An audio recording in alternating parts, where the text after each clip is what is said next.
He knows it doesn't matter what's under a hood. The only thing that matters is who's behind the wheel.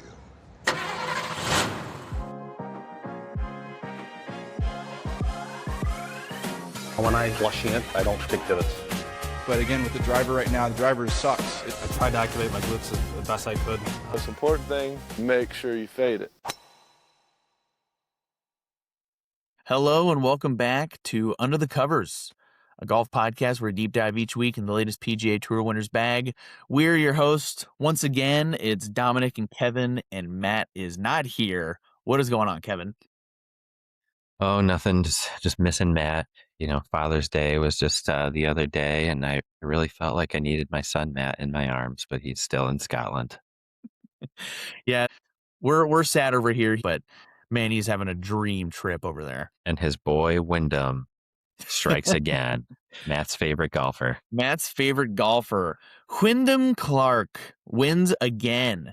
His second out of the last 4 tournaments he's won. He is our U.S. Open champion. That's also his second major. He won a U.S. Open in 2023. Had a really hot start, 64, 69, 70, and a 73 for a total of 4 under, which debatable. A lot of the boots on the ground analysts are saying that he had a very easy weekend, very first 2 days where he went out early on Thursday and then went late on Friday. And those were, quote, quote, the easiest conditions that any golfer had played. But not to overshadow, he actually played extremely well. Shinnecock is very hard. We're not discounting his play. But there's a lot of drama going on with Wyndham Clark. People do not like him at all. What? That's the first I've ever heard of that. No. Yeah, he obviously there's a lot of drama going on with him, kind of bleeding over from Oakmont, and he's all up in the news. Everyone's asking him every single question. Well, not every question. They're asking the same question over and over and over, and he's given the same generic answer. But he still played well, so we have to talk about it. He has won, like I said, 2 tournaments of the last 4. So he won Byron Nelson at TPC Craig Ranch. And so a few weeks ago for the PGA Championship, we talked about Aaron Rai was the first major winner who progressively got better for each round. Started at 70 and went down from there. Wyndham is the first player to ever get worse in 2 different majors. So whenever he won at the 2023 LA Country Club, he went 64, 67, 69, 70. So in each U.S. Open that he's won, he started hot and then just kind of held people off, which it's still very hard to do. Like, that's so much pressure going into it. This U.S. Open this year, he went wire to wire, which again, Shinnecock doing that when the leaderboard is so kind of close together, he really ran away with it. He tried to make it interesting at the end with Sam Burns, but he ended up holding him off. Had a really good kind of what would you call that? His last round, he was playing it safe and didn't really take many risks. Yeah, and he was scrambling like extremely well. He hit some rough, tee shots and approach shots, but he kept recovering. And that birdie on 16 has got to be like one of the best birdies of the PGA Tour season, if not the best, considering the pressure and the circumstances. And he's already over par for the day. Sam Burns is hot on his tails, and Sam Burns is finishing up. Having the rough tee shot way left, Deep Fescue, the broadcast is like, oh, his lie is terrible. Being strong enough to get through that, get it back in the fairway, and then make a 30-something footer, for birdie. Just that shows some real stones there. Huge fist bump. And doing that when every single person in the crowd was so visibly rooting for Scotty. Like, you've got, everyone's on your back constantly, shouting, like, get in the bunker when you hit every shot. New Yorkers are certainly not the nicest people on earth, so they're letting him have it. And he was able to withstand that. So in that sense, I definitely gained some respect for Wyndham to be able to, be a fierce competitor enough to, hold tight and keep that lead. I also like hate seeing people, have a huge lead and then like blow it, so, no matter who it is, unless it's Patrick Reed, that, I don't like to see people blow leads, that, like in big fashion, it's like, if someone just comes out and like beats you with an epic day, then like whatever. But if him being up, was it 7 strokes to start the day, 6 or was it strokes. 6? 6. Yeah. Yeah. No, it was 7 because he was 3 over, and then Sam Burns was 3 under, so that's 6 strokes there. Or no, Oh, I see sorry, what you mean. He was Sam Burns wasn't in second. You're right. You're right. he was 7 So- under, and then the next closest was 1 under. Yeah. So, losing that big of a lead, which I don't know, that's just kind of deflating. And, it's like kicker, Blair Walsh missing it way left, to lose a game. You hate to see that kind of stuff, but Had to kick it to Minnesota fans. it's a memorable one. I Yeah. love the Vikings. No, I fully agree, and you were even saying that, and you've said a few tournaments where you'd rather see someone win it rather than somebody lose it, which I fully agree with. Like, majors are hard, and Wyndham played super well, and we'll get into him a little bit more in a second, but I want to go back to where you're saying New York fans, because that's another thing going on right now. Is it's only in Long Island that the negatives happen, which Mhm. maybe we need another big tournament to see, like a big tournament not in the Northeast, to see if it's all golf fans or just Long Island.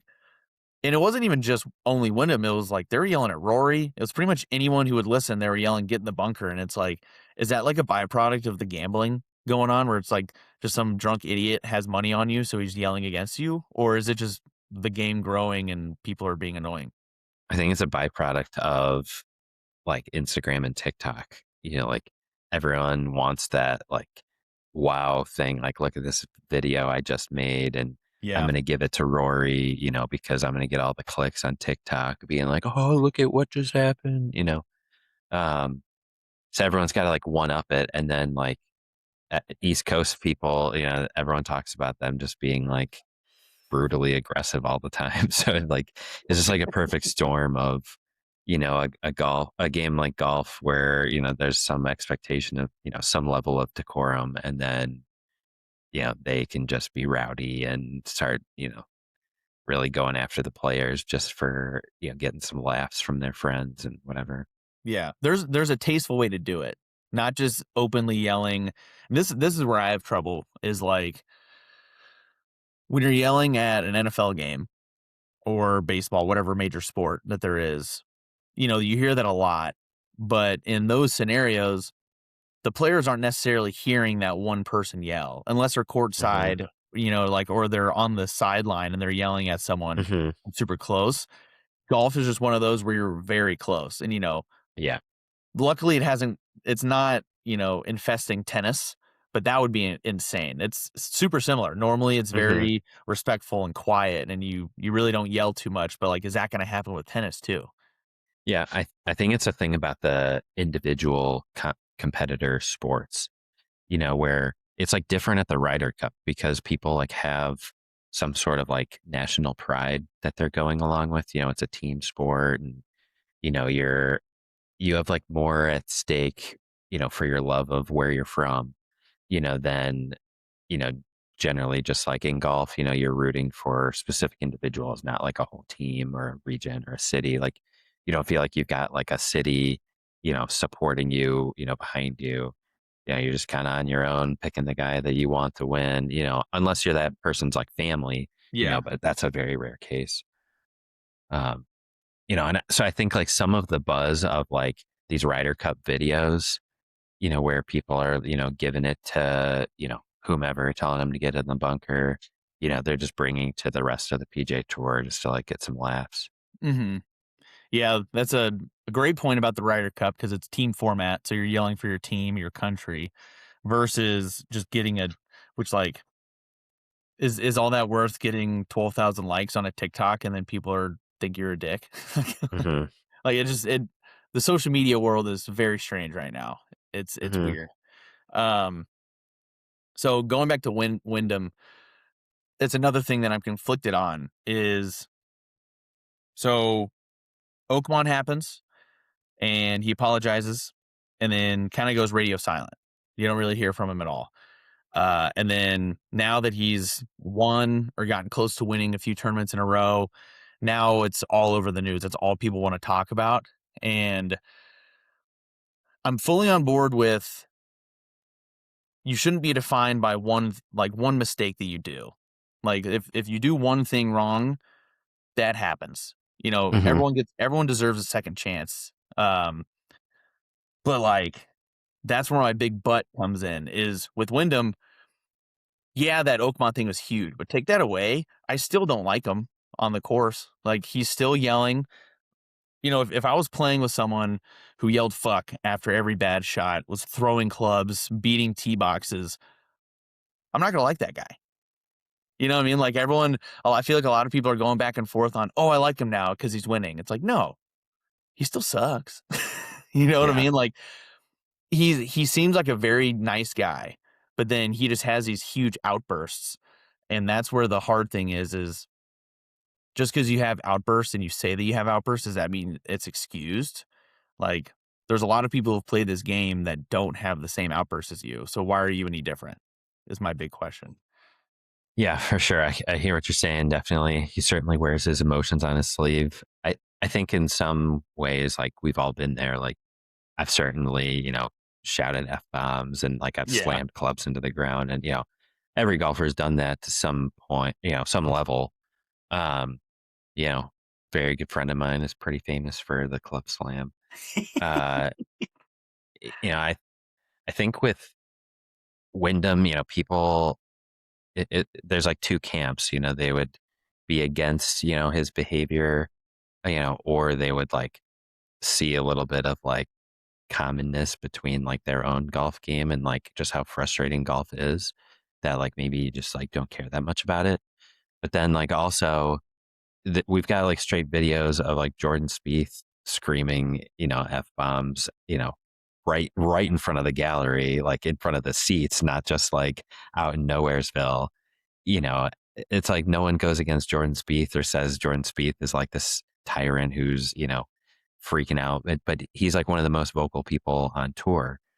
So why doesn't Jordan Spieth get that same thing? Is it just because he didn't destroy a locker at Oakmont? Like, like I don't know. Like I think there's like a bit of a double standard there, towards certain players, and you know, um, like you mentioned earlier, like Sergio Garcia, he has a lot of people who don't like him. I'm certainly in that camp where he's not my favorite golfer, and his antics, seem to me, I call them antics, where someone else might say the same thing about Wyndham.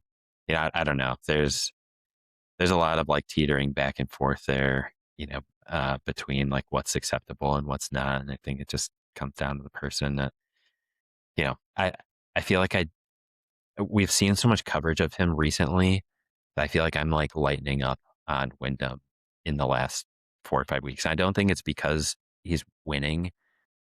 I think he's just like seems like more normal. Um, where like I feel like during some of the TGL matches, he like still seemed not like great and like I didn't love his camera presence. But I feel like now, just in these last couple of weeks, I feel like he's kind of owning that people like, he's not a fan favorite, and he's just like trying to be like a normal guy. I don't know. That's at least how I feel right now. Yeah. I think anyone in a TGL format, that's hard to be entertaining. Like Yeah. that's way different. Like I wouldn't even base any of this on TGL because it's a very different atmosphere. Hmm. But yeah, I agree where maybe I'm being hard on him. But then like where my brain is kind of going is uh like he's handling it well when everyone asks him like those really bad interview questions that are just like there to get a Hmm. gotcha moment. Like those are kind Yep. of annoying, but he handles them perfectly. Um, but then like his common theme is maybe I'm winning them back. So it's just like, well, if I play well, then they'll like me again. It's like, well, sure, but also like show you're changing, which Mm-hmm. he is, you could argue.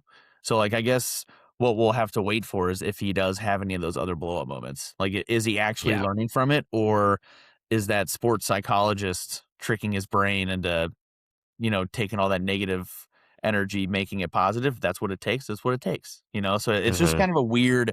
That's why it's so back and forth, because he's a genuine dude when he's talking, and then I don't know. I think I just need to not look at the past so much. Yeah, I think there's something about like professional athletes and not viewing them as like saints.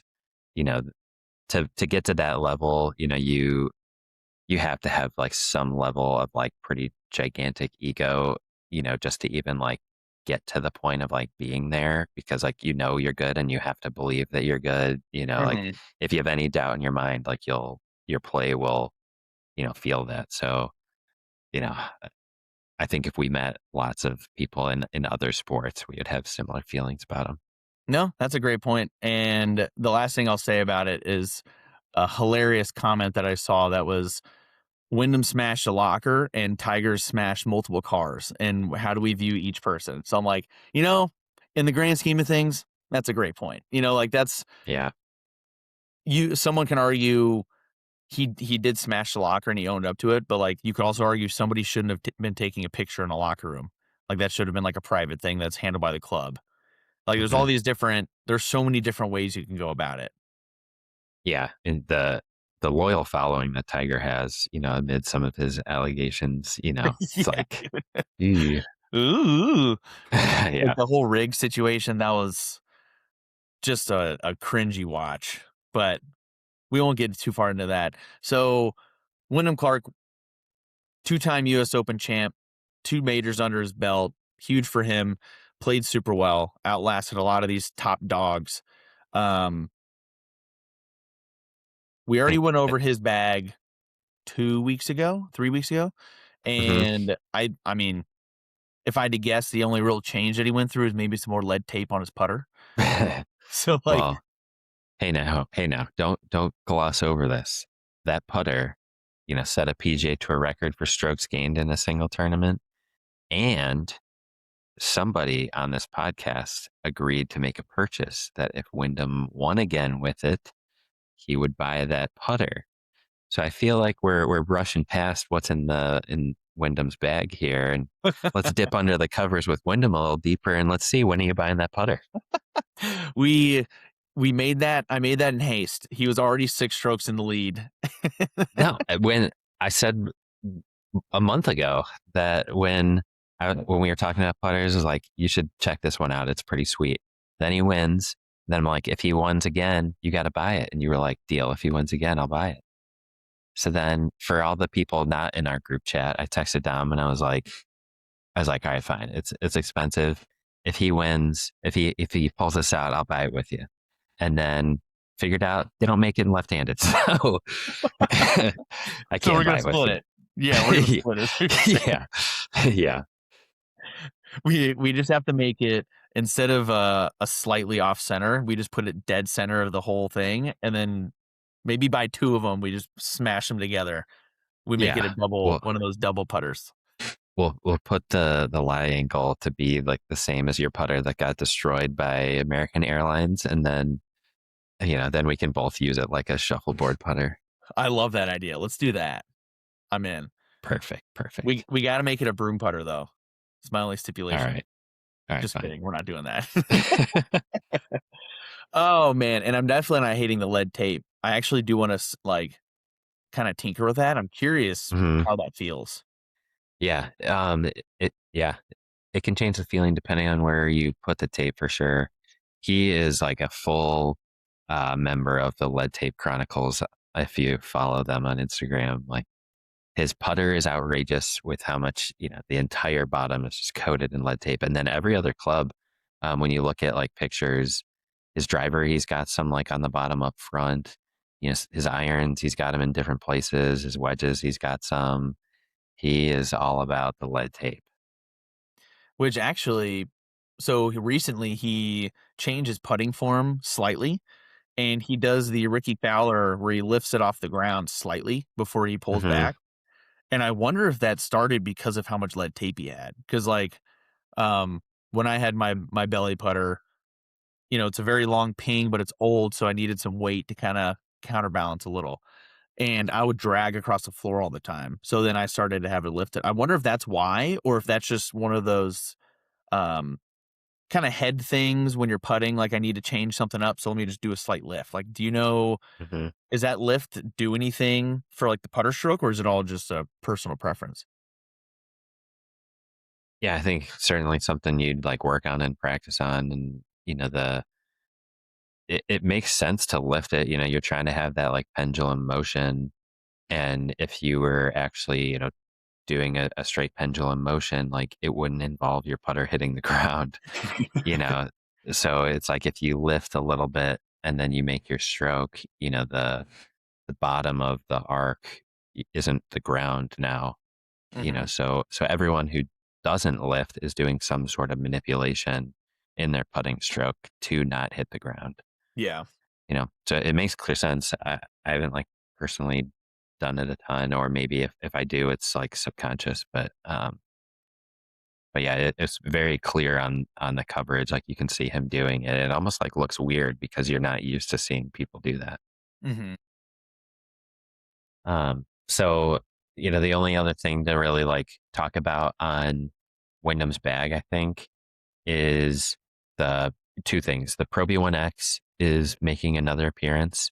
So it didn't start the season hot, on our ball and club tracker. Um, but there's another win for the Pro V1X. And then now his driver shaft, the Project X Titan Yellow, that's brand new. Like you said, in Wyndham's 2 and 4 weeks. Now the Titan Yellow has won 2 out of its first 4 appearances. So that's kind of interesting on the driver shaft. Again, it's extra stiff, low launch, low spin, counterbalance. So Wyndham's whole thing is he just wants to absolutely haul off on his driver, and that's a shaft that can and work for him for that. Yeah, I'm curious how that translates because some people will play differently. Like, for example, Matt, he brought a 2 iron so he can keep a lot of his tee shots low in Scotland. Like, I'm curious if they kind of change shafts at all for like a windy tournament like Shinnecock was supposed to be, or like if it's going to be the same exact bag for the Travelers coming up. I think it's different, like Shinnecock versus like TPC, Craig Ranch. Like I don't think there would be that much change there. Maybe in like a little bit of like technique or like thought process and shot execution. But like Scotland is like, such different playing conditions that you'd maybe change like wedge grinds or, change your longer clubs, stuff like that. Okay. I don't think he would like change the shaft out to go play like the British Open. We'll find out here in a couple weeks, in July for the Open. But I wouldn't say that those would be equipment changes that are like common. That's a great point. Like, some people change their grinds based on the kind of grass they're hitting or whatever like that. So yeah, that's a good point there. But Hmm. so because we already went over Wyndham's bag a few weeks ago, I think it'd be fun to go over our very own Kevin's bag. What do you think? Should we look under the covers?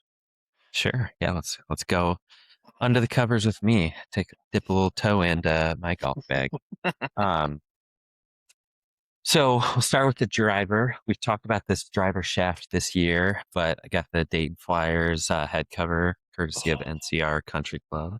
that's cool. Uh, so I've got the Ping G440 LST driver, 9 degrees, and the hazardous smoke green small batch, also nicknamed the Hulk for its appearance. It's purple at the tip and like goes into green. So that's pretty stiff, low launch, low spin. For me, as someone who just like overspins the ball a lot, this is very helpful, to not have like those drives like balloon on me and lose a lot of distance. I've tried to test out like a bunch of different shafts since I got this because it's been a number of years now and I just keep coming back. I can't find anything that can replace it. So really like that there. I got it courtesy of a fantastic deal from Mr. Kenny Riley at the Gimme Golf Club. So any of your golf club equipment needs, definitely hit up Mr. Riley. My next club, St. Louis Blues head cover. Got the Strixon ZXI 5 wood. I did have a 3 wood for quite a long time, but was just getting some more forgiveness with the added loft of the 5 wood. And then I've got the Ventus Black 7X Velocore Plus. So again, low launch, low spin. I could have kept with the hazardous line for sure with this, but I had an opportunity to get a Ventus for a pretty sweet price. And me not rolling in money took that opportunity and I've really liked it. So uh, got another swaggy shaft at a good deal. I like to wheel and So deal with my clubs. so you have the Ventus Black and the 5 wood. If you had a 3 wood, would you have the same shaft, or did that change when you went more loft? So I did have the same shaft in between the two before I got the Hulk shaft. So we'll get there because I took that 3 wood shaft and I put it in my 7 wood. So I Ooh. made it shorter and tipped it to be 7 wood playing specs. So G440 Max 7 woods, looking for that high launch, high spin, a little more stopping power than like one of the longer irons. And then I had bought the head online for a pretty sick deal in a lefty Facebook group that I'm in. Um, and I just had the head and I was like not wanting to spend, a crap load of money. So took my 3 wood shaft, which is the Ping Tour 75X. This is what I was fitted for in my driver when I first got my Ping G425 LST in 2021. And then I got it in the matching 3 wood. I was really liking both. Then I tested the Hulk and I picked up a good amount of ball speed with the Hulk. So then, kept it. Didn't want to necessarily like throw a whole bunch of money at getting the Hulk again for my 3 wood. Probably could have at the time. I didn't want to, and then I just kind of like let it roll as I was hitting my 3 wood pretty good. Still, I'm liking the 5 wood though for some added forgiveness. 7 wood's all about like forgiveness and being kind of a placement club. It's like a good like fairway finder for a short par 4 as well. Uh, really liked having the 7 wood at the bag. Nice. So, going back a little bit. So whenever you said you added some club or you added some speed while using that, does that typically come in because the new Titleist drivers, everyone's saying you instantly add, I don't know, 5 miles an hour, whatever it is. Excuse me. Does that come from kick point? Does that come from head weight? Like what do you think is really causing some of that like added speed? It would be a combination of lots of things, depending on your swing. Yeah, it would be like exactly what you mentioned, like the actual like dynamics of the shaft. Some of the like more, nicer shafts, you're trying to like control the ball more. So, I'm looking for like a low torque shaft. And I think with the hazardous, it's a really stout shaft. So in my opinion, I was just catching the center of the face more often. Um, that could be totally in my head. I never like confirmed with swing video of my actual like impact location. It's just was testing on the TrackMan and that's what it had. Both my Ping Tour, the driver shaft was the 65X and then the 3 wood is the 75X. But with the 65X, they would both have like pretty stiff tips. So that would help, keep the spin down. Um, so yeah, it would just be a collection of tip stiffness mixed with where the kick point is, the weight certainly contributes to that. What the swing weight is. On the Ping Tour I had, it's the 65X, like I mentioned. This Hulk shaft is the 70 grams, so um, it's a little heavier. So maybe just with that extra weight, I can get a little more, oomph behind it or something. But yeah, Nice. Okay. hopefully That is that something. answers it. It definitely did. Yeah. So what you got for irons, or do you have something in between? Nothing in between. Yeah, so driver 5 wood, 7 wood. Irons, they're probably filthy because I haven't cleaned them from last time I went to the range. But another fantastic deal I got on Lefty Facebook group. I got the Mizuno JPX forged, Mizuno 925 JPX forged irons. Got the nice red and white and blue ferrules, courtesy of the Gimme Golf Club. Thank you, Kenny and Cody. And then on the shafts, I've got the KBS C Taper 120 stiff hard stepped. So it's like a stiff plus. So like a little bit in between stiff and extra stiff. And so for Ooh. that, just to keep the flight down a little bit, because again, I'm someone who generally like overspins the ball, with, history of a pretty like steep downswing. So these shafts were what I got fitted for in a Mizuno fitting. And then I had them in my old irons, got a sick deal on these, popped out the shafts of those, put them in here. And then, away you go.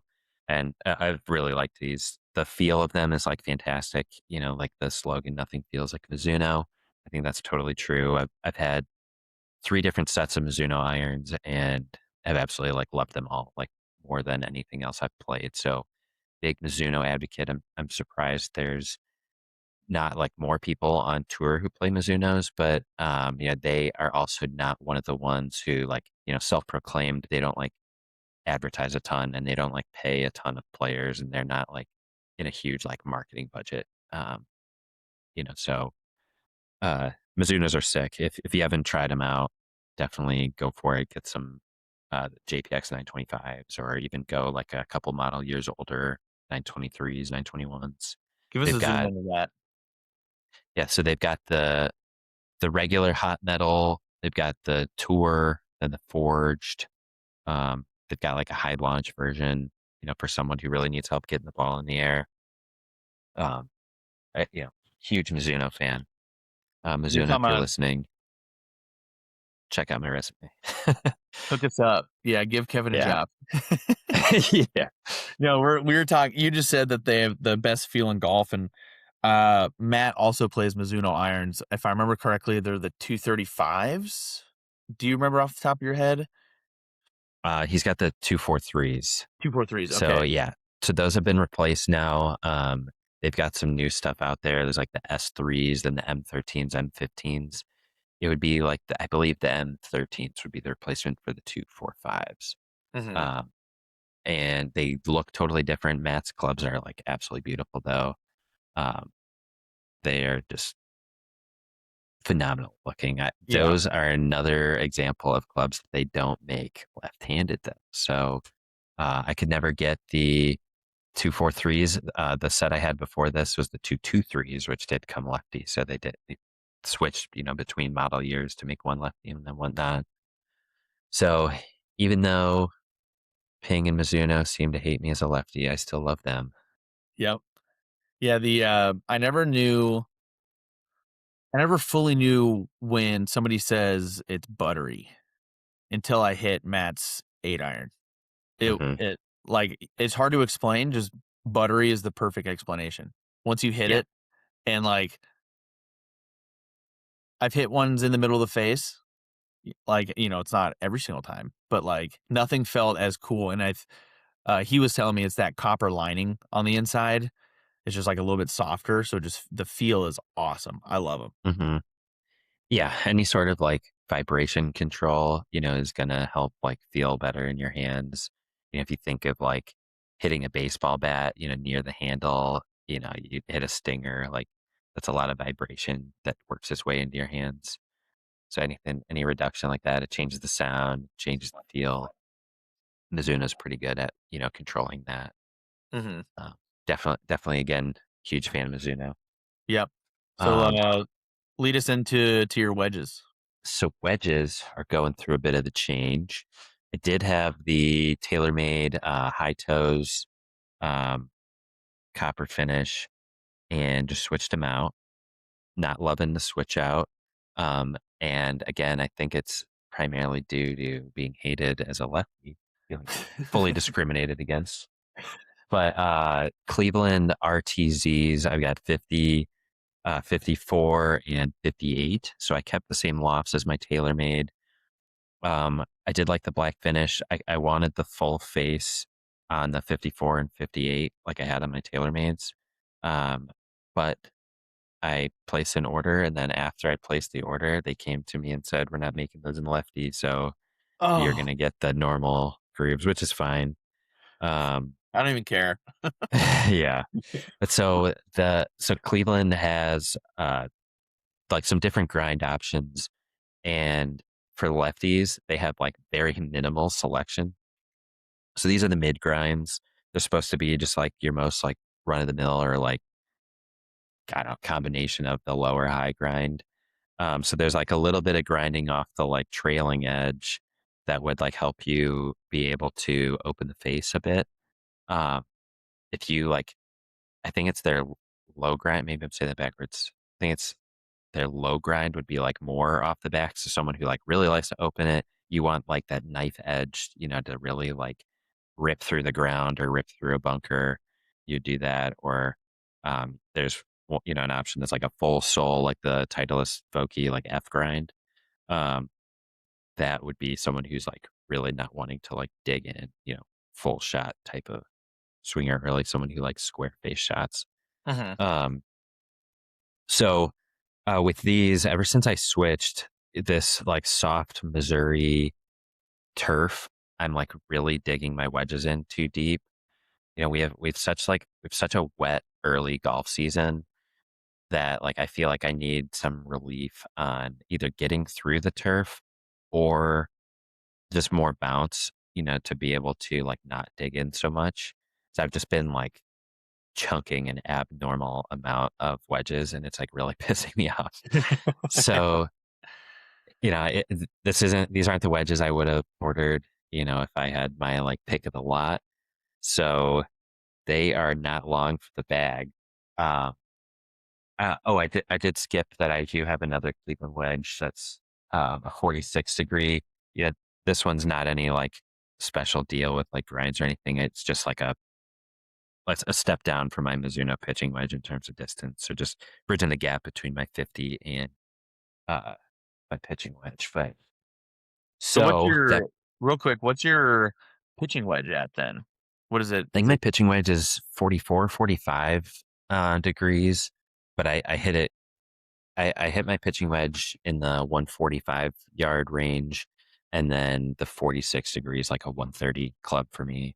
Oh, okay, nice. Yeah, so or 135 ish if I like, really step on one. But I think it's a good gap rather than like trying to get like too cute with my pitching wedge. If I was a better player, maybe I'd be better with the pitching wedge. But I just like having a full shot, at that distance. And then my 50 is like a 115, 120 club. Okay, nice. That's a good gap. Yeah. So that brings me to what's replacing those wedges. Ooh, So just came in the mail today. Haven't an hit it yet. exclusive. Very excited. 54 Vokey, model year old. So SM10, 54 degree, 12 degree bounce, D grind.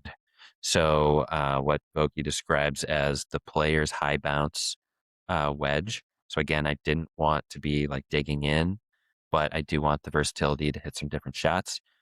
So there's toe side grinding, heel side grinding, and trailing edge grinding. So I can open up the face, and the leading edge won't like totally go off the ground. So I can hit different shots. Same with again the toe side relief. I feel like this should be like a perfect club for what I was saying just now. Like, right, I want versatility, but I don't want to just like be slamming the club into the ground all the time. So very excited for this one. Had my I've set on the D grind ever since I was learning from our wedge guru, Matt, about all the different wedge grinds. And then fun custom one I just purchased off of a good friend. So if you recall in some of the bags that we've covered, Voki's K-Star grind, does that sound familiar? Matt has a K-Star. Oh yeah. So repeat, how do I say, common theme of my life is people not making things in left-handed. So they don't make the K-Star in left-handed. At least they didn't. They do now. You can order it from Voki Wedgeworks, where huge. in the past, like for the SM10, you would have to basically like custom order it. And so a friend of mine bought it, and then he wound up getting a new wedge, so he sold this bad boy to me. So this is a custom-made 6-degree bounce K-Star. So it only says K because it was like custom made to be the K-Star. So really wide sole on the K grind, and then there's trailing edge heel and toe relief, and then a pre-worn grind on the leading edge to reduce the amount of digging that it does. So while it's a really low bounce wedge, the like really wide sole and then the trailing or the leading edge grind would help it not dig too much. So this is like spoken of as like the ultimate bunker wedge. So again, very excited to get it out on the course. Friend let me try it out, and he uses a different lie ankle than me, so it was a little goofy trying it out, but gonna get this bad boy bent to my standard lie ankle and bring it out on the course here very soon. Dude, that is cool. So was yeah. it strictly based on like Matt talking to you about the like digging in and using the bounce and stuff, or did you use like the wedge selector tool on Titleist to kind of choose that? Lots of things. It started off with when I switched to the Clevelands and just like hitting bad shots. I was like, there's something about like the archer, not the arrow in some respects for sure. But I just wanted, the arrow to be assisting the archer. Right. So I was hitting bad shots. I was like, what's the deal here? Started looking into like the specs because like I didn't have a ton of selection options when I bought the Clevelands. I was comparing them to my TaylorMades. I think I've had the TaylorMades for long enough and the grooves were a little worn. So I didn't want to necessarily just like keep them. And then I just went down the whole rabbit hole of like Matt's explanations, several friends' explanations, just reading the grind descriptions on the Voki Wedge site, and just seeing like what's like right for me. I'd looked into the Voki grinds before, when like other people were buying wedges, and I would like look into it and be like, this one sounds like your kind of game, but like never really applied that to myself. So then once I started like looking at it for myself, like I really started getting like deep into it, looking at some reviews and, watching some like Voki videos and such. So cool stuff. The wedge world is a whole nother world. I've always been like a putter nerd. But like once you start getting into wedges, you can get like so custom with them depending on what types of shots you like to hit. Definitely. That's cool. Yeah, if Yeah. you're technically a licensed club fitter, so if anybody is needed some questions, comments, we have an email address you can send it to, underthecoversgolf@gmail. Maybe we can kind of get some online fittings going. That'd be kind of cool. Yeah. Feel free to pick a golf nerd's brain. But so last club in the bag, I've got the coolest head cover that's ever been created by anyone ever. I could not have designed a better one myself if I tried. I got this from Bettinardi just a couple months ago. They came out with a whole NFL line of products, and I didn't love what they released at first. And I just like kind of kept looking, and then this one came available, and I snatched it as fast as I could. Got the brown stripe, got Brownie the Elf on it. if you're not watching on the video. But huge Cleveland Browns fan, glutton for punishment. And this head cover, I think, is like, again, the coolest thing that's ever existed. Yeah, it's sick. So then my putter, talked about it a lot over the weeks. I've got the Ping PLD Answer D. So it is a very common Answer style blade, except for it is wider on the sole. So it'd be like a little bit more forgiveness and like higher MOI than a standard blade. So like the off center hits, I'd have like a little more mass to help me. But I love the feeling of it. There's like pretty deep milling on the face. This is the one basically off the shelf, but I've got it de-lofted to 1.5 degrees and 69-degree lie angle. And then on the shaft, I've got KBS GPS 120 graphite putter shaft. Is what GPS stands for. Could have been a trivia question.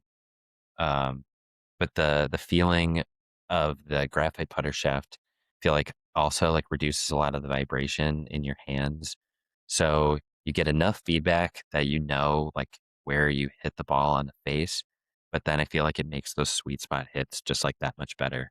Um, and I like absolutely fell in love with this putter shaft when I was toying around with Kenny Riley at the Gimme Golf Club's putter. And I felt his, and I was just like, this is unreal, like how good this putter feels. And he was like, yeah, dude, the shaft is like absolutely amazing. So I ran, as fast as I could, took out some money, gave it to him, and said, put it in this bad boy. And then, I told him to order me one. He hands me the putter on a winter league night. My first ever attempt with the putter, nailed a 20-foot eagle putt to win like $350. So the putter like basically paid for itself in one attempt. Oh, that's Uh, crazy.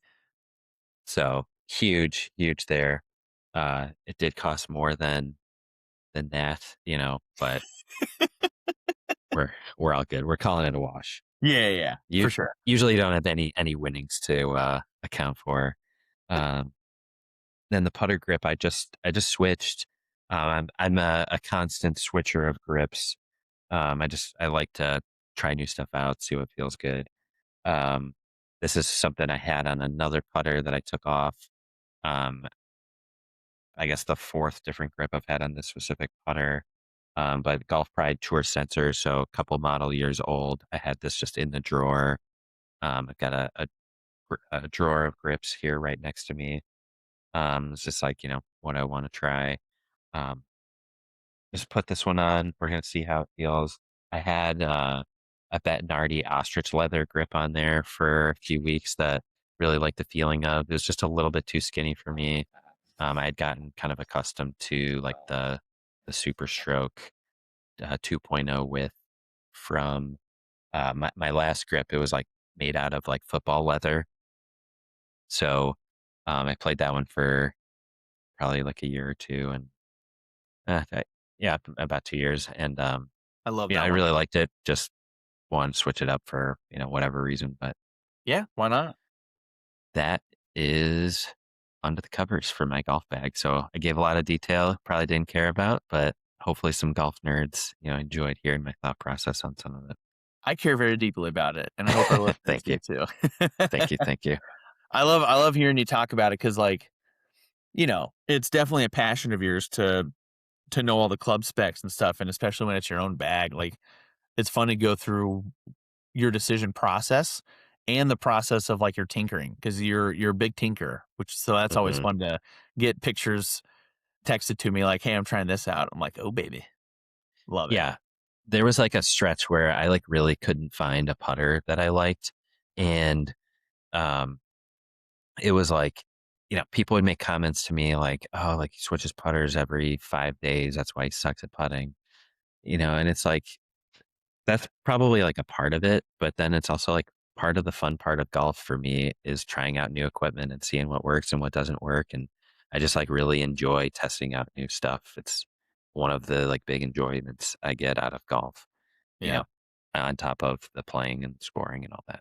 Mm-hmm. Yeah, because anybody can go out and practice and try to get better, but it's way more fun to be able to do that while tinkering and playing around with all the new technology that there is out today. Mm-hmm. Yeah, for sure. Yeah, I'm excited to speaking of Kenny at Gimme Golf, I'm excited to, get over there in August and test out the Kelly and Co. and maybe get a putter fitting from you to see actually if there is anything I can do. I feel like with golf, I've always been less of a tinker. Like I'll just use what I have. Like pretty much everyone that I talk to about golf, they've asked me at one point, do I have extended golf clubs? Because I'm 6'3" or 4, whatever it is that day. But like I've always just used standard length, and I've never actually gotten a full fitting in that scenario. So I'm like, did I just adjust, or do I actually need longer clubs? Like it's so with Yeah. putting, I'm like, could I be benefiting from a different shaft, or have I just been adjusting to what I've had? Yeah, potentially. Also with being taller, your arms are also longer. So, people say, oh, he's tall, he must have really long clubs. But sometimes like the distance from the ground to your hands can be the same as like a short person with short arms. So not necessarily, you don't necessarily always need longer clubs in that, that way. Oh, nice. I like that. I'll use that next time somebody asks. Yeah. Be like, I've got a 7-foot wingspan. So. Call me Wemby.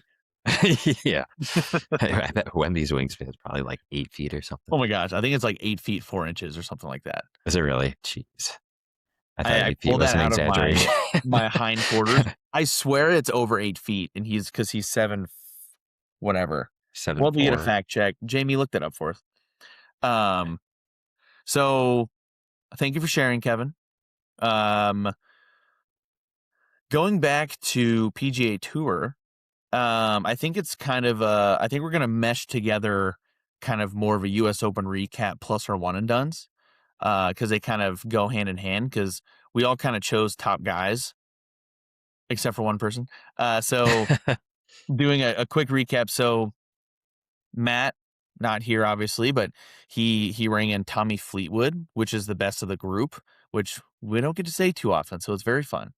And then Kevin, you had Rory. You pre-bought him a month ago, and then I mistakenly chose Patrick Reed over Scotty Scheffler, which I can't believe I'm saying that out loud. So going over the scores, Tommy Fleetwood ended T11. So with majors, we double it. So Matt got 22 extra points there. Kevin, Rory ended at 32. So he had a total of 64 points. And then Patrick Reed missed the cut, which is my worst choice by far this year. Oh, yeah. And he was at 82. So I got a total of 164 points, which last 2 weeks, Kevin has closed the gap, folks. We knew it was coming. I called it a while ago, and I hate that I'm right.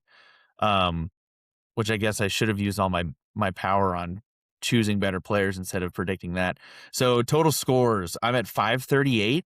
Kevin's at 601. So he is way too close for comfort. 63 away. Yeah. That's just 1 week. Oh yeah, easily. And you glossed over a very important fact of your specific worst pick of the season. It's the worst pick of any of the three of us for the entire season by a lot. You got 164 points for Patrick Reed. The next closest was Matt with Sanjay M with 120. So an additional 44 slots, because we double majors. So Matt's pick was theoretically worse because 120, was not doubled. But for the purposes of our point scoring, the worst pick of the season. You got to factor it in, though. Like majors are double. You got to factor in the risk there, which I did not do. And like that was something that I was going to say. And I forget which episode we talked about it, but that's just yet another comparison with Scotty Scheffler and Patrick Mahomes is like in the moment, it makes sense to bet against him. You're just like, yeah, totally. I'm going to choose this. It's going to be so right. It's risky, but I'm going to be right. And then once you do it and you're wrong, it's like, why in the hell would I bet against him? There's no reason to do that. Why would you pick Patrick Reed over Scotty Scheffler? Because, like, as I said in the previous, I'm like, I'd rather save him later on, but that's literally the exact opposite of what I've been doing all year, is trying to not say I'm saving him for later. Like, I should have just done it, had a fun weekend, and not really cried at all. But here we are, Yeah, you and got one more major and the playoffs where you can still use them though. I'm curious what we're gonna do for playoffs. Maybe you do like a 1.5 for our picks or something like that. Yeah. We'll see where we're at. I'm sure it's going to be down to the wire, unless you just take a commanding lead in this next couple weeks. I'm kind of running out of guys. When I was looking at our next week's pick, I'm running out of top people. I need to start saving some. Yeah, we'll get into our upcoming picks in just a little bit, but wanted to kind of go through some of these players and see if there's anything that is worth noting. So Keith Mitchell, we've talked about a couple times, Cashmere Keith, and on Epic Thursday, performance. such a wild like feeling of emotion for this man. He started off the first 9, he had a 6 over 41, and then ended with a 29 back 9. So he ended up even on the day, went +6, -6, and he literally was even par every day of the weekend and ended up T4, which is insane. Is that incredible? Isn't he the first guy ever to do that? Like all 70s? I think so, yeah. So it's like Mizuno guy. big Mizuno guy. And no other tournament would that fly. No. But of course, Shinnecock, baby. We never even talked about, we were talking about some behavioral issues with Wyndham Clark. We didn't even bring up Joaquin Niemann. The man on 6th hole in round 1, he had 2 bad tee shots that went OB, and he threw a club. And then he didn't realize it, but he ended up he had a 5 on the hole. 1, 2, 3. No, it was he would have. It was 7 over, so he would have had a 5 over without the penalty. Yeah, that's right. I mixed that up in my head. So he would have been +5, and then he finishes the round, and then as they're signing the scorecard, a referee comes up, says, "Hey, by the way, we're enacting." It was Rule 1.2b as per USGA. The act was determined to be serious misconduct, so they gave him a 2-stroke penalty, which that sucks because I think I heard somewhere if he didn't have that 2-stroke penalty, he would be under par on the weekend, and he would have been finished 3rd. Yeah, 3rd place. That's right. Unreal scenario for that guy. Having a 7 over par hole in a major and still finishing top 10 is absurd. If it's ifs and buts, whatever, but with one better swing on, one of those first tee shots, and let's say he makes just a bogey, like if he has a +1 instead of a +7, he wins the tournament. Yeah. Like you never know what's going to actually happen afterwards, but like shout out to Joaquin Niemann for keeping his composure after that and still going out and balling out and playing amazing for the rest of the tournament.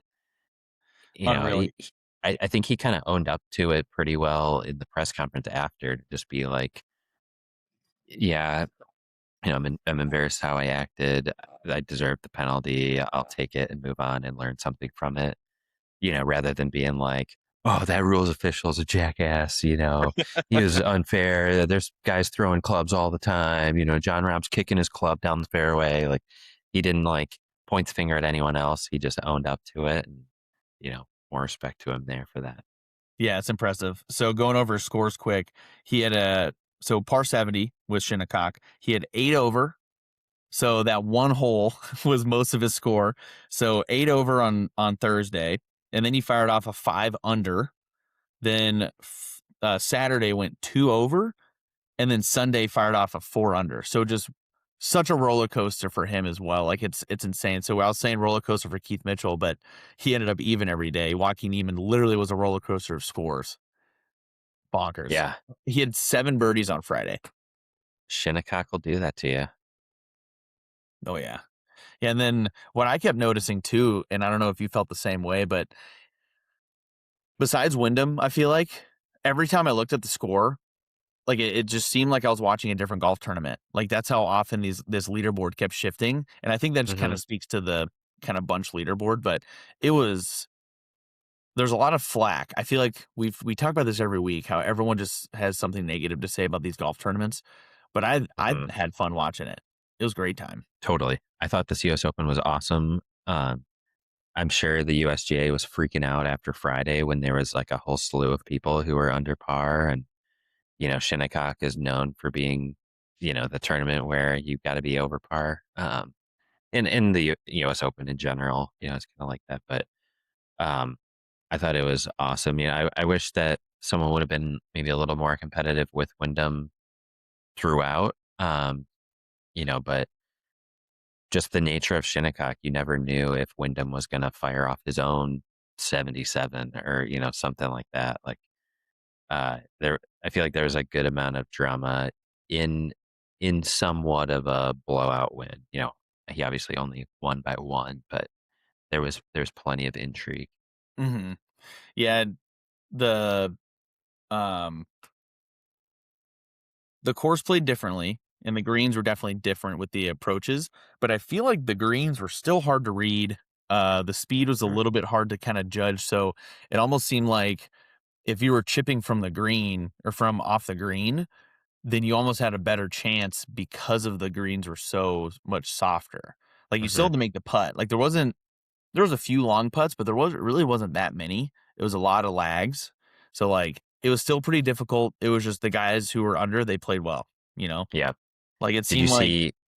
Oh, sorry. You go. now real quick, it seemed like when somebody missed a putt, it was because there was a 6-inch circle around the hole that was like pressed in more because it always cut so hard at the end and just cut under Hmm. the hole. It was crazy. Yeah.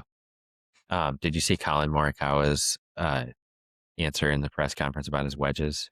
I did not know. Yeah, he said, so they had gotten a whole bunch of rain like before the tournament, like early in the week.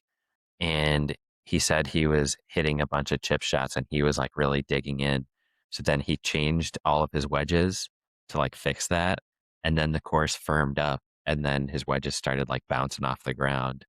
So he was like set up before the tournament with, his wedges set up, for Shinnecock, switched them. And then, he like still wound up playing pretty well and, overall amid that, but he had to like switch mid tournament back to his original wedges. Gosh, that would suck, man. I think everyone was thinking that same thing too. Like everything was just different from what they expected. Mm-hmm. Mm-hmm. Poor guy. Because he had a couple bladed wedges from the bunker. Yeah. Yeah. Yeah. Jeez. Well, we Wait, kind of speaking of bladed wedges, wasn't it like Dustin Johnson that made like a quad bogey and he like rocketed one like way over the green? well, that was Uh, his first one. He tried to play it like right over the hill, and it was just a tiny bit too short. Rolled back into the bunker, and then he bladed it over. Yeah. It was a back and forth. Poor guy, because that was really the start of his downfall.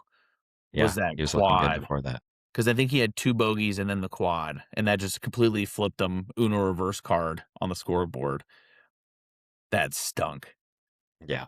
That's one of those I texted. I was like, "Is this a 2020 leaderboard right now? Like DJ's on top, Wyndham. Like, what is happening right Yeah. now?" Justin Rose up there. Yeah. Oh, and John Rahm, first bogey-free round at Shinnecock in 750 rounds. Damn. Yeah, he didn't have a That's bogey impressive. all Thursday, and I think he had one on Friday. I think that's what it was. Wait, what? You sure? Didn't he miss the cut?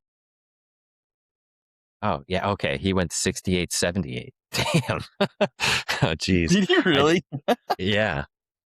68, 78 is actually crazy. My Yeah. goodness. So his Friday was rough. Yeah, 10 So, 10 okay. stroke Bogey swing. free round Thursday. I see what you're saying. Mm-hmm. Yeah. Wild stuff. But yeah, overall, I really enjoyed it. I think there's some hardos out there that always find something wrong, but love seeing Shinnecock. That place looks incredible. I hope to get there one day. But I think that kind of leads us into the Travelers. I've got one more thing about Shinnecock. Oh yeah. Again, we always talk about hardest holes on tour. We got 2 new additions into the top 10 of the hardest holes so far this season. So number 2 became the 7th hardest hole, with in respect to par at par 3, 252 yards at 0.326 shots over par on average. Dang. And then number 4 became the 8th hardest hole at 0.315 over par, par 4, 476 yards. So 2 front 9 holes eating people up. That knocked out Torrey Pines, number 12, and Memorial Park, number 14. Ooh, okay. Honorable mention, Shinnecock, number 10, is 13th. Dang. That's Wyndham's birdie. His kind of snowball birdie on 10 on that final round. Dang, good for him. So, yeah, that's all I got for Shinnecock and the US Open. It was a fun week to watch. I really enjoyed it. Mm-hmm. Yeah, I was glad I was able to watch a good amount of it too. But yeah, so coming up is the Travelers Championship at TPC River Highlands in Cromwell, Connecticut. So short flight for some of these guys. It's another Siggy, so limited field, no cuts. Huge for me to kind of bounce back and not get cut. So another par 70, but this is a much shorter course. So 6,800 yards, and it's actually one of the shortest on tour, which is very interesting. So a few weeks in a row that don't actually reward bombers per se. So it'll be very interesting to see how this goes.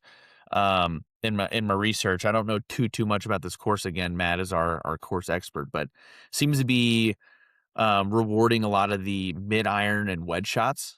And then if you can kind of get hot on the green with your putter, then you will most likely be on top of that leaderboard. So it'll be pretty interesting to see. Keegan, being a Northeast guy, he loves this course. He's won 2 of the last 3 years.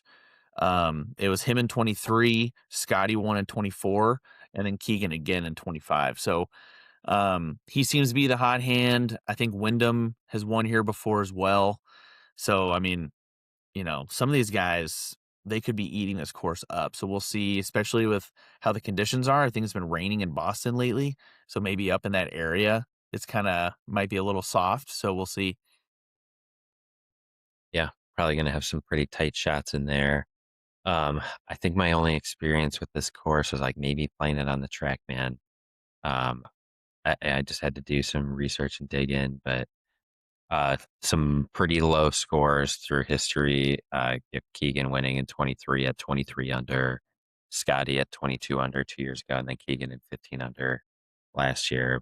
So we should expect a lot of birdies, some hot rounds, but you want to go into some trivia because it's always about that course that week. Heck yeah, let's do trivia, and then we'll choose our one and done picks. Perfect. So, Travelers Championship. I guess Travelers Insurance. There's lots of insurance sponsored golf tournaments. Cromwell, Connecticut. This week's trivia question. It's going to be a bit of a diversion from some of the past trivia questions. Not going to be necessarily tournament or golf related, but a little geography to quiz old Dominic here. Okay. So Cromwell, Connecticut was founded basically like a bazillion years ago in like 1600s. It was called something else. Native American land, English settlers came there. The eastern border of Cromwell is outlined by the Connecticut River. So our trivia question is around the Connecticut River. Everyone's favorite river. As always, if you get it right, I'll chug a beer. I'll give you like a little bit of wiggle room. It's kind of an obscure question, but if you get it, I don't know, Matt's not here to make you chug. So if you get it way off, then you're gonna have to chug a beer. Okay, fair. So, Connecticut River, real golf talk here. It starts on the southern border of Quebec, Canada. Then where is the outflow of the Connecticut River?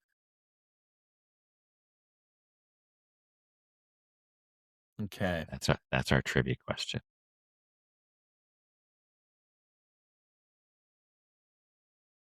Okay. So starts in Quebec. Mm-hmm. Trying to think. So there's Vermont, New Hampshire. The Northeast is always my weak point. I mean, it wouldn't be like Connecticut, right? Is it going to be Rhode Island?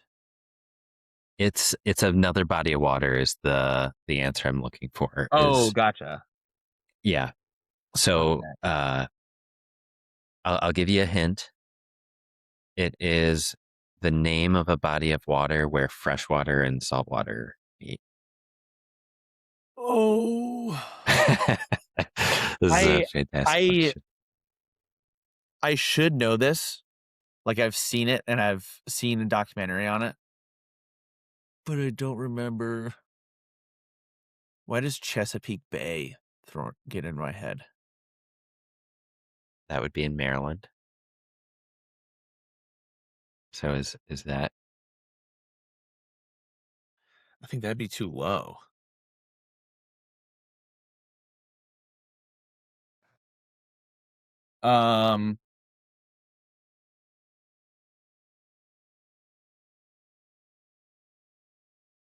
I keep thinking of like where Dave Portnoy, where he like vacations in like Nantucket. That would be northeast of here.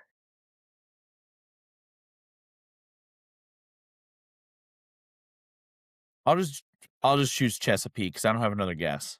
Okay, so it's the Long Island Sound. Oh, so yeah, the Long Island Sound. If you look at it on the map, is like that body of water that's in between Long Island and the state of Connecticut. Interesting. Okay. Yeah, so the river apparently produces 70% of the fresh water in the Long Island Sound. So you got a blend of That's pretty cool. sea, salt water, and fresh water. So was I way off? Would you count that? I gave two surroundings. You were within like the stratosphere, I guess, but Chesapeake Bay, still a couple 100 miles away, different type body of water.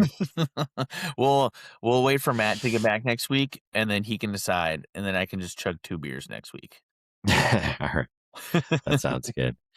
But yeah, I wanted to take us on a different course, for trivia. Pun intended. I like it. Yes. All right. So with that, actually, I almost skipped Matt. So Matt's not here, and he didn't send in his one and done pick. So as per section 34, article B, we are choosing for him. And we collectively decided to choose Matt's third favorite player, and that's Shane Lowry. And I hope he's listening right now because this is my Matt Kuchar. And Shane's going to win. That's going to be the best part. Yeah, I think Shane is a nicer pick. Even though Matt Kuchar wound up playing well, Matt was going for blood. Yeah, Shane, for sure. Shane Lowry, I don't think is going for blood. Yeah, which he did. I mean, Matt Kuchar, he knew that he won the Memorial before, and like he was like top 15 of the yeah, but like a million years ago. Like, yeah, it's 2018. It's not bad. But anyways, who do you have for the Travelers Championship? I think it's Matt Week here on the pod because I'm going to go with another one of his favorite golfers and pick Colin Morikawa. Oh, he's been in form lately. He's been doing really well. Yeah, ever since his like injury coming back, he's been playing pretty good. Yeah, without that wedge debacle, he may have done better at the U.S. Open. Yeah, he's got that new dad strength too. Congrats to him. Mm-hmm. So I was gonna go with Keegan, um, just for essentially home course. He's won multiple times recently, but I'm gonna go with a little bit more of a hot hand here. I'm gonna go with Sam Burns because Okay. like we've been Okay. we've been we've been kind of talking about hot putters, and if you can kind of his approach game is pretty good at Shinnecock. So I mean, if you can just get on the green, I think he can roll some good putts in. So I'm gonna see what Sam Burns can do for me. Yeah. Hot final round of the U.S. Open. Bring it into Connecticut. Not a far trip from Shinnecock to get to TPC River Highlands. And he's Um, hungry. He's hungry. He's mm. narrowly lost 3 weeks in a row. So, like, I think he's due for one, and I think, Wyndham's had too much of the grape lately, so I Nice. think he's gonna be a little slower, who knows? Oh. We did not talk about did you see the new PGA Tour announcement? I did, I was gonna bring that up. Okay. Sorry Very to exciting. totally divert, but just like thinking of the signature events and stuff with how the PGA Tour season Oh my comes, that goodness. made me think of I'm it. pretty excited, it looks fun, so, you want me to just do a quick overview real quick? Yeah. Yep. So they're splitting it up, kind of like what Matt had brought up before. He writes a good Substack article every week if you want to go look at it, widths and angles. But so there's going to be two tours essentially. So there's a championship series and then a challenger series. So there's going to be $20 million minimum purse for the championship series, and that's going to be running from February to August, and then roughly 120 players per event. But then there's also going to be a regulation, which is going to be crazy. So, end of the season, top 90 players stay, and whoever's below that, I think it's the bottom 20, will get relegated into the Challenger Series. So, championship is basically Tour A, Challenger is Tour B, and then they're holding a regular season winner, and then there's going to be a match play tour championship. So they're giving the people what they want. We're Oh, seeing yeah. 1v1 match play for the tour championship. That's going to be incredible to watch. And then they're also going to like kind of visit some courses they haven't really been to before.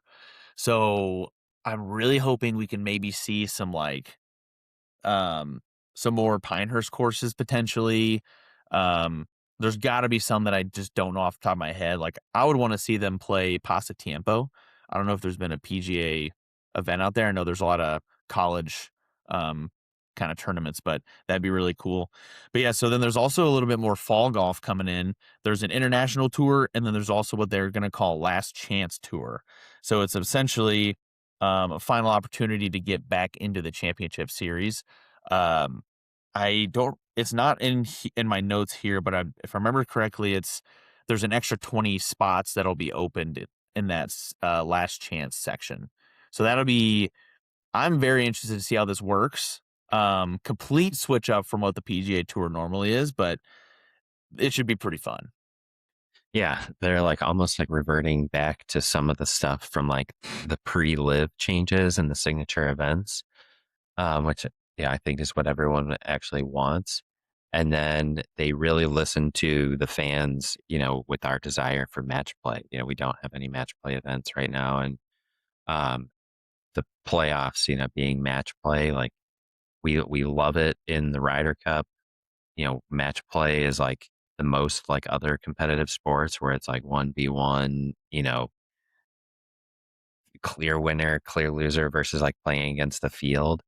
Um, so I am like beyond excited for these new changes. And then I think the like championship and challenger series is going to give a lot more like opportunity to the like mid-tier golfers, who are like kind of fighting to be on the PGA Tour, live out like their dream as a professional golfer, and have a chance to compete every week, on top of, some of the other like professional tours out there. But, yeah, I think these are really good changes.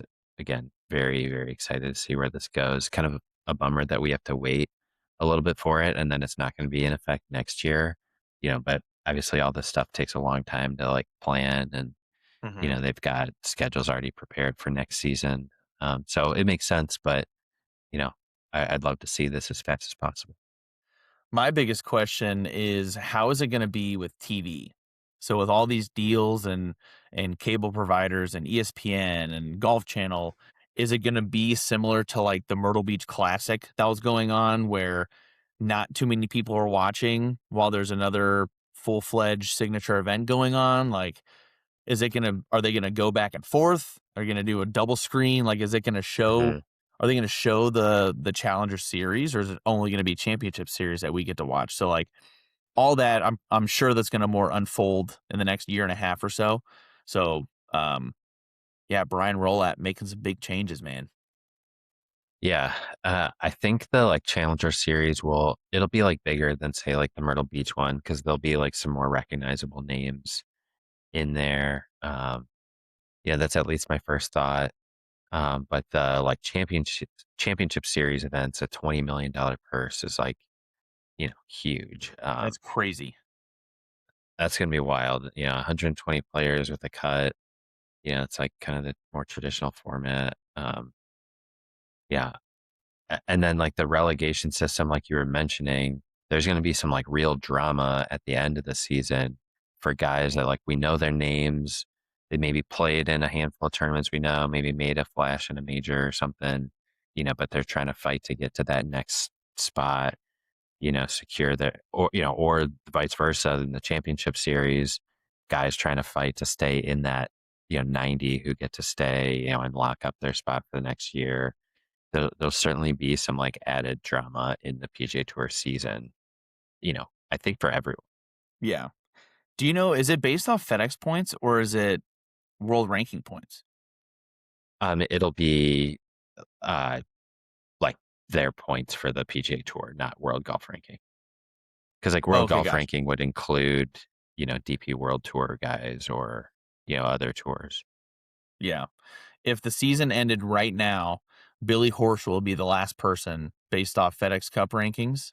And then, oh, stupid ad blockers. Like he would be the 90th player. Yep. Billy Horschel will be the 90th. And then I'll just have to cut around this. Fuck. That's like so wild that like 30 people will get relegated. Oh my gosh, It's dude. crazy. So, Griot, Dumont de Chassar, Denny McCarthy, Marco Penge, These Rasmus are all Matt's Højgaard. boys. I know. Chandler Phillips. This Can you is speak common friend? this is Matt's whole one and done schedule. Joel Damon wouldn't make it. Chandler Phillips, Lucas Glover. He's a name that kind of goes around. Johnny Vegas. All these guys would be relegated. If it ended today. My guy Matt Kuchar, poor guy. Gareth Pigo. He's not poor. Pay your caddy, Matt. Yeah, exactly. Yeah, but we had just said, so correction, Challenger Series is 20 events compared to the Champions 23 or 24. And then a $4 million minimum purse for the Challenger Series as well. So like still some opportunity to make money and be a professional golfer, but it's just definitely it's a different animal now. Like it'll be very Mhm. interesting to see what happens. Yeah, for sure. Um, I'm sure we all have like a few courses that come to mind that we'd love to see an event, get to be played at. It'll be exciting to see when they start getting announced. Yeah, we'll have to maybe in the next couple weeks we can do um like our top 5 that we want to see or something like Yeah. that. Like coming up, we've got the John Deere Classic, and I heard from someone that like they're like contemplating like that could be the last year of it, or next year could be the last year of it. Oh, really? Maybe with the news, today, maybe now some people feel like it's more secure because that might be a Challenger Series event or Mhm. something like Yeah. that. Well, beautiful. I think we're excited to see that. I did want to say for um next episode we're going to have a guest on, and that'll be a lot of fun. So, I Target Golf out of Florida. It's a high-tech lighting systems and interactive driving range. So that'll be fun to kind of talk about that and just different avenues of of growing the game for, different ways to practice, and essentially, and different ways to grow your game is what we're kind of talking about today. So that'll be a fun little episode / interview. So stay tuned for that. And then Travelers Championship coming up, TPC River Highlands. Anything else, Kev? No, I think that's it for the week. Excited to see how Connecticut goes. Hope we can build on some tough conditions and some good play at the U.S. Open, and see lots of birdies this week. Hell yeah, brother! All right, follow us Spotify, Apple, YouTube at Under the Covers Golf. See you next week. He knows it doesn't matter what's under a hood. The only thing that matters is who's behind the wheel.